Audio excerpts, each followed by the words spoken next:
IPL 2026-এর ম্যাচে গতকাল মুখোমুখি হয়েছিল পাঞ্জাব এবং গুজরাট। এই ম্যাচে শুরুতে ব্যাট করে গুজরাট মাত্র 162 রান করতে সক্ষম হয়। গুজরাটের পক্ষে কোনো ব্যাটসম্যানই কিন্তু অর্ধশতকের দেখা পায়নি। কারণটা ছিল পাঞ্জাব বোলারদের নিয়ন্ত্রিত বোলিং।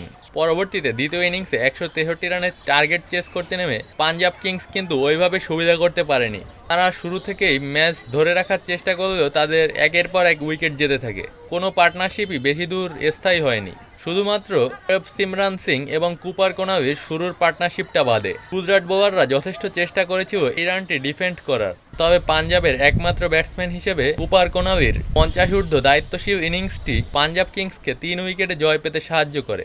গুজরাটের বোলার রাশিদ খান এবং প্রসিদ্ধ কৃষ্ণা তারা দুজন ভালোই চেষ্টা করেছিল ম্যাচটিকে নিজেদের কন্ট্রোলে রাখার জন্য। তবে রানের টার্গেট কম হওয়ায় ম্যাচটিতে শেষ পর্যন্ত জয় পায় পাঞ্জাব কিংস।